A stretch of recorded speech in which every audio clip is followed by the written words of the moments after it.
Hello, welcome to the Pro English Podcast. I hope you are having a great day. Today, I have a special story for you. A man named Alvaro learned English in only 5 months. He did not use boring books. He used a secret way. Do you want to know his secret? Let's start. Listen closely. My journey to fluency. I used to feel like English was this giant mountain I'd never be able to climb. I could understand words here and there, but speaking, really speaking, was a different story. I was caught in a cycle. I'd try to learn, get frustrated, and then just give up for a while.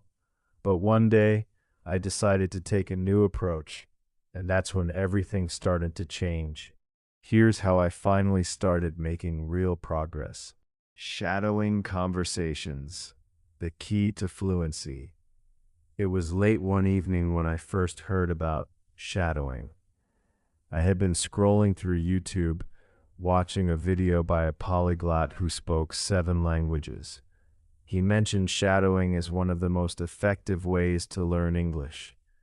The idea was simple: find a dialogue in English, pause after each line, and repeat it as closely as possible, mimicking the tone, rhythm, and speed.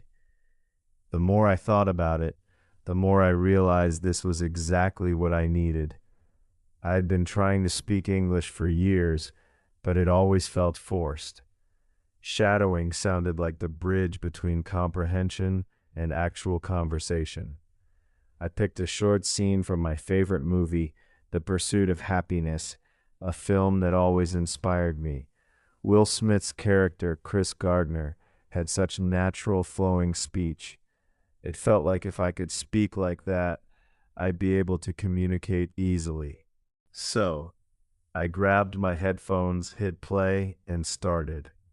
I paused the video after every line Chris spoke, repeating his words exactly how he said them. The speed of his speech was challenging at first. It felt like my brain couldn't catch up with the words. But I kept going. I replayed the same lines multiple times until I felt like I could match his pace. Slowly, I noticed the rhythm of English becoming more natural to me. I wasn't just hearing the words. I was learning how to say them, like how the words fit together in conversation. This exercise helped me in ways I didn't expect. It wasn't just about getting better at mimicking someone else's words. It was about building my listening speed and reaction time. I started to think in English. When I saw a sentence in my head, I could almost instantly think of how it should sound out loud. After a week, I began to feel more comfortable with the language. It wasn't just memorization. It was becoming a part of me. I started repeating phrases I'd heard throughout my day, from greetings to little expressions I picked up from movies and TV shows. I began using these phrases in my conversations, and they came out naturally. Real conversations, a game changer. Shadowing was amazing, but I knew it was time to take it to the next level. I needed to have real conversations. As much as I loved practicing on my own, speaking to real people was what would push me further. So, I found a language exchange partner through an app called Tandem. His name was Raj, a 26-year-old from India, and his English was fluent. He wanted to improve his Spanish, and I was eager to practice my English with him. We set up our first call. I was nervous, terrified even, but I reminded myself that this was part of the process.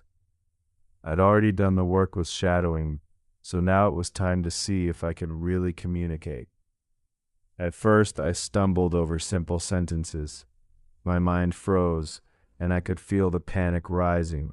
I hated it. I hated how slow I was. But Raj was patient.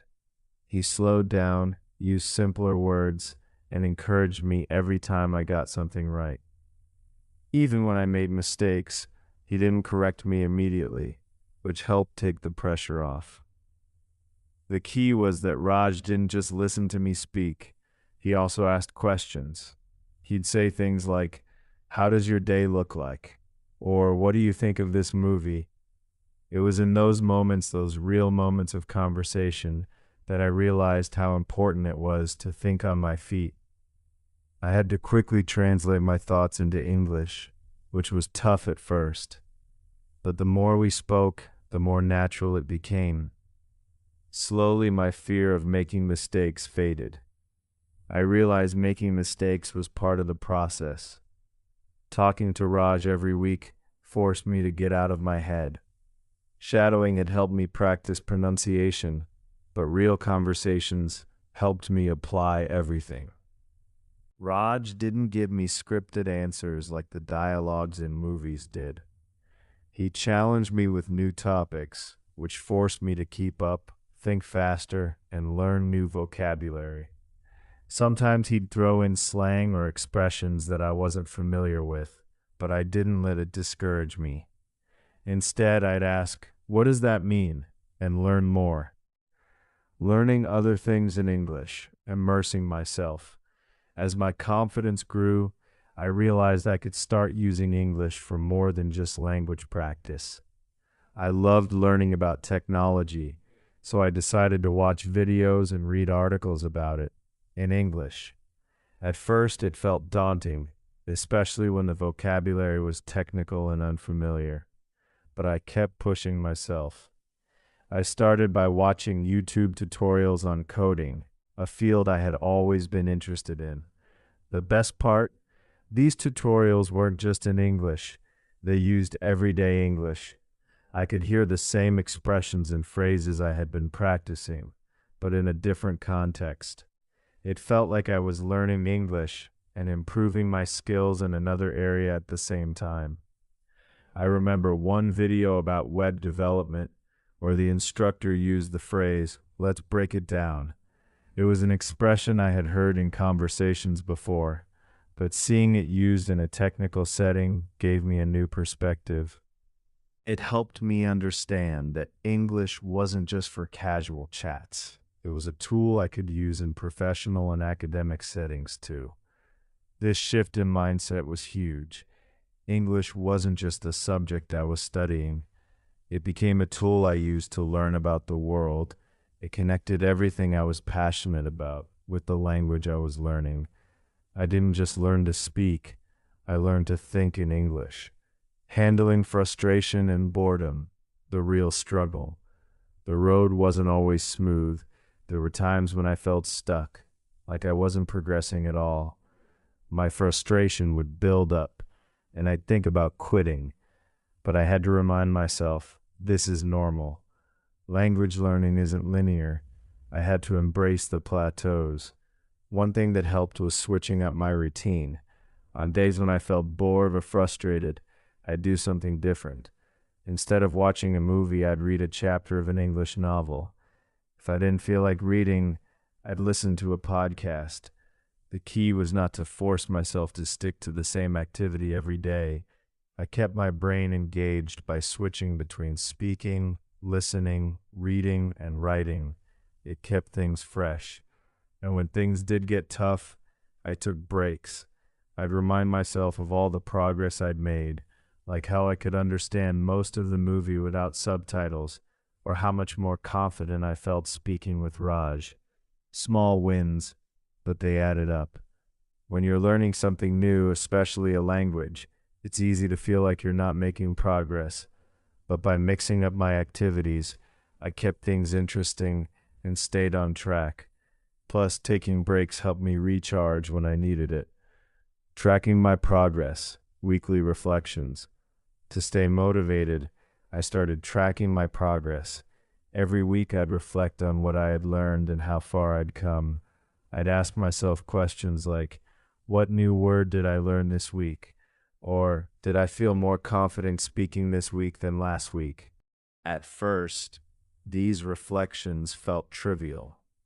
But as I went back and reread my notes, I realized how much I had improved.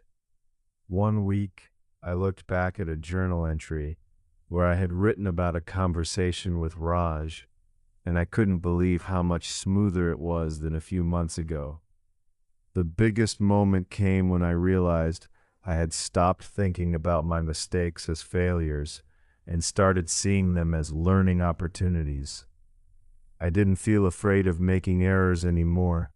I knew that every mistake was a step forward. Tracking my progress was essential for seeing the bigger picture. Sometimes it's hard to notice the small improvements, but when you look back over time, you realize how much you've achieved. It kept me focused on the goal and motivated to keep pushing forward. The real-life connection, speaking about my own story. Now, English wasn't just something I did in classes or with language partners. It was part of my everyday life.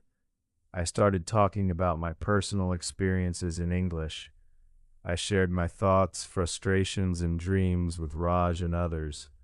It became a way of expressing who I was.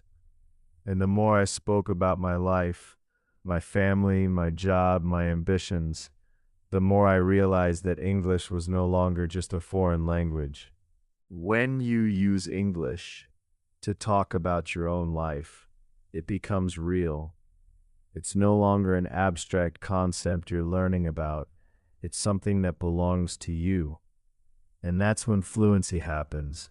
Not when you just speak the words, but when you make them your own. I'm not perfect yet. I'm getting there. English has become a natural part of my life now, not just something I study.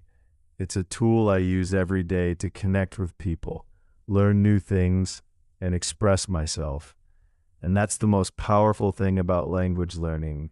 Once it becomes a part of you, it's no longer something you struggle with. It's something you live. That is Alvaro's story. Remember, you can climb the mountain too. Did you like this video? Please subscribe to the Pro English podcast for more stories and the best ways to become a pro in English. And tell me in the comments, what is your favorite way to learn English? Thank you for listening. Have a wonderful day, and I will see you in the next video.